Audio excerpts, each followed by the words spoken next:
In the modern era, there's nothing that can kill a crowd's enthusiasm as quickly as looking stupid. Ask Fandango, Los Matadores, The Ascension, Adam Rose, and they'll be more than happy to tell you after they finish weeping. The majority of fans have no patience for corporate-branded shenanigans and would rather the company spend more time putting together exciting matches with fresh talent than dressing little people as alligators and giving one more reason to feel ashamed about our favourite sport. But once in a blue moon, when the stars perfectly align, a superstar is made to look so stupid that he manages to turn cringe into cash. I'm Adam from WhatCulture.com, and here are 10 wrestlers who benefited from looking incredibly stupid. Number 10, Sheamus. Sheamus returned to the WWE ring after 5 months on the bench nursing multiple injuries, and he didn't return alone. He brought a big barrel full of derp with him. Sheamus was not content with already looking like the roided brother of Beaker, and the Great White shaved his head into a ginger mohawk and braided his beard, looking like the world's angriest chicken or a metrosexual Viking. Reasonably, the fans started chanting, "You look stupid," which was actually great for the Celtic Warrior. For a limited run at least, his look gave him fan engagement he hadn't had for years.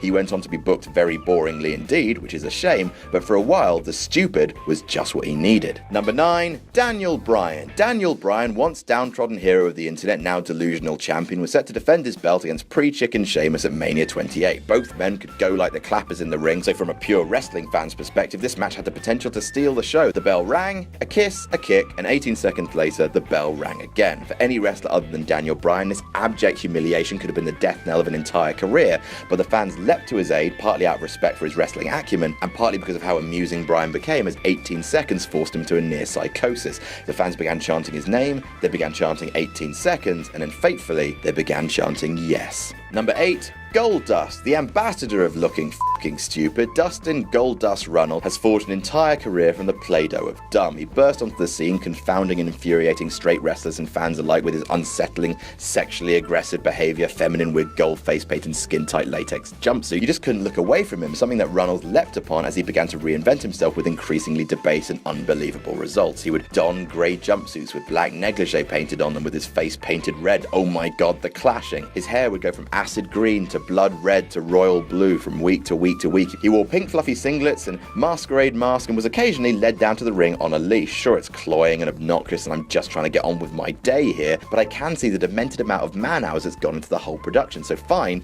I'll admit it, it's compelling. And decades later, he's still painted and still performing. Number 7, Kurt Angle. Kurt Angle is an Olympic hero and remains to this day one of the great grapplers of all time. He also went through one of the greatest character transitions ever, debuting as an uptight, pompous, self-promoting prude before slowly turning into the wrestling machine, a ferocious in-ring force of bone-breaking, suplexing intensity, and also wanted to have sex with Booker T's wife. The linchpin of that turn? He got shaved bald. Looking back, you could already see that Kurt Angle was losing the Iron Man match against his hairline. Evidently, he made the call to change his look, and WWE thought, well, might as well get a match out of this, and placed him in a rarely seen at the time hair versus hair match against longtime rival Edge. One small package later, what followed was weeks and weeks of Angle pretending not to be bald as the crowd chanted that he was, fashioning wigs to his skull with headgear and refusing to let anyone see or even acknowledge his chrome dome.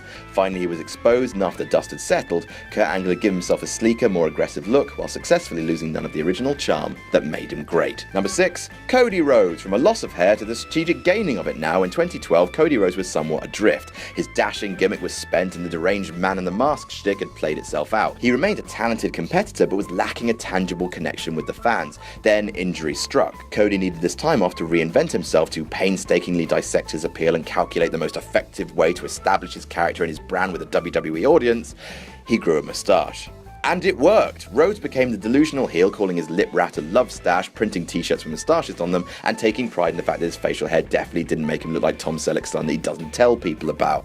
By Money in the Bank 2013, he was one of the most over superstars on the card. Number 5, Rikishi. Rikishi had trouble getting over in the years preceding his Too Cool reinvention. As Fatu, he slipped down the card significantly after his partner Samu left. He suddenly learned fluent English and took on a motivational community leader gimmick that didn't take. He became the Sultan, who wore a mask and never spoke, and it didn't take. Then in 1999, he returned to the WWF with bleached blonde hair and wearing a black thong. All the more to show off his, in the words of good old JR, bodacious bum. He began to rub this same bum in people's faces and the crowd popped huge for it. Oh, how hideous that must smell. What could have tanked massively for anyone less committed, Rikishi used as a weapon of dominance and stink-faced his way straight into not only our hearts, but also the Hall of Fame. Number 4, Damien Sandow. In 2013, Damien Sandow, lost and confused after being the only man to cash in Money in the Bank and lose clean, began a seemingly endless series of woeful vignettes dressing up and losing every single time he wrestled. But then Miz, embracing his new movie star persona, decided he'd rather not wrestle that night and introduced his stunt double, Damien Mizdow. Everyone's hearts got a little bit smaller that day. Somehow, it became the funniest thing in wrestling, and we're not kidding. Mizdow began to impersonate Miz, not just in the ring, but at ringside, mirroring his moves. He would punch when Miz punched, fall on his ass when Miz would fall on his ass, and whenever Miz got thrown over the top rope, Mizdow would enter the ring, acknowledge Miz's opponent, and then hurl himself over the top rope too. It took devoted professionalism to take a stupid idea and make it into a thing of beauty. And speaking of The Miz, number 3, The Miz. He debuted looking like this. And he's still on the roster. Nice work, Miz. Applause. Number 2, Team Hell No. Whoever thought this would work is either a genius or the luckiest son of a bitch in the history of wrestling. Daniel Bryan and Kane, fresh off an angle where they were both competing for the WWE Championship in the affections of AJ Lee, they began exhibiting frustrations and were put in anger management classes. They spoofed When Harry Met Sally, hung out with a cardigan called Dr. Shelby, and finally hugged it out in the ring.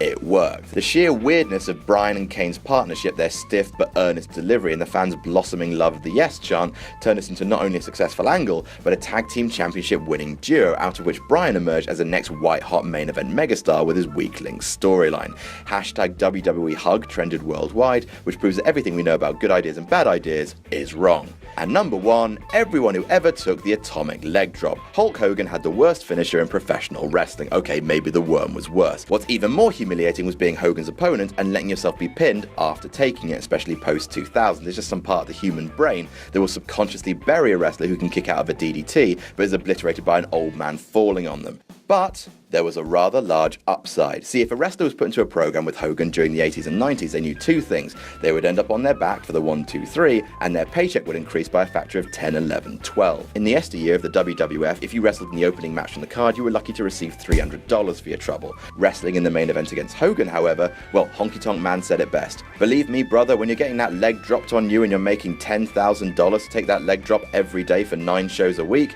believe me, I love that leg drop. We're never going to stop doing magazines called wrestling. It's time for issue 4, the first magazine of 2017. And to celebrate, we're looking back on the wrestling year that was, including end-of-year awards for best and worst matches of 2016, best and worst wrestlers of 2016, best and worst feuds, and many more. Also, a gigantic career retrospective on AJ Styles, Dixie Carter's crimes against wrestling, and how WWE should have booked the road to WrestleMania 2016, written by this sexual Catherine Wheel. As ever, the magazine is available now to order at shop.whatculture.com. For the love of God, buy it.